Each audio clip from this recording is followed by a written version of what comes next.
ఈరోజు మనము cost function గురించి తెలుసుకుంటాం, వ్యయపరం గురించి తెలుసుకుంటాం.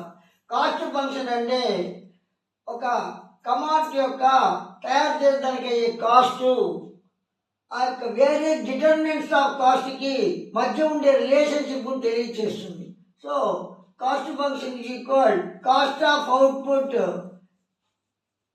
PQRST n.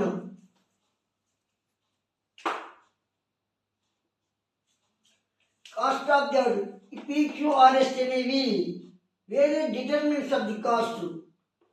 Cost of output అనేది వీటికి చెల్లించే కాస్ట్, ఇది టోటల్ కాస్ట్గా అవుతుంది. ఇక్కడ మనకి వేరే డిటర్మినెంట్స్ ఆఫ్ కాస్ట్కి P వచ్చి నీకు price of factors of production, Q అంటే క్వాంటిటీ ఆఫ్ అవుట్పుట్, R అంటే టైం పీరియడ్, S అంటే సైజ్ ఆఫ్ ప్లాంట్, T అంటే టెక్నాలజీ.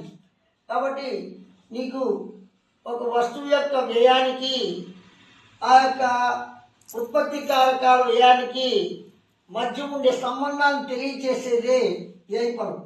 కానీ వ్యయపరం ఈజ్ ఈక్వల్ ఉత్పత్తి వ్యయము F ఆఫ్ PQRST n. ఇక్కడ ఉత్పత్తి వ్యయము, F అంటే ఫంక్షనల్ రిలేషన్షిప్, P అంటే ఉత్పత్తి కారకాలకు చెందర, Q అంటే ఉత్పత్తి పరిమాణం, R అంటే కాల వ్యవధి, S అంటే సంస్థ పరిమాణం, T అంటే సాంకేతిక పరిజ్ఞానం. కాబట్టి ఈ రెండింటి మధ్య సంబంధాన్ని తెలియజేసేదే వ్యయపరం. ఇప్పుడు మనము ఎక్స్ప్లిసిట్ కాస్ట్ గురించి తెలుసుకుంటాం, అంటే ప్రకటిత వ్యయాల గురించి మనం తెలుసుకుంటాం. అంటే ఎక్స్ప్లిసిట్ కాస్ట్ అంటే ఫ్యాక్టర్స్ ఆఫ్ ప్రొడక్షన్కి రెమ్యూనరేషన్స్ని పే చేయడం.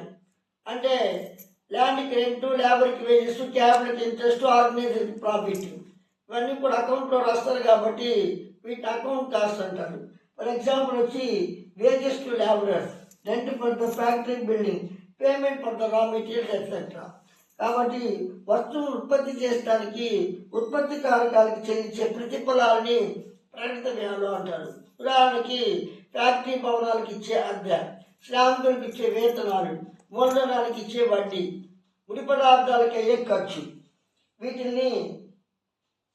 వీటిని మనము ప్రకటిత అకౌంటింగ్ వ్యయాలని కూడా మనం అంటాం. ఎందుకంటే వీటి అకౌంట్లో రాస్తారు కాబట్టి.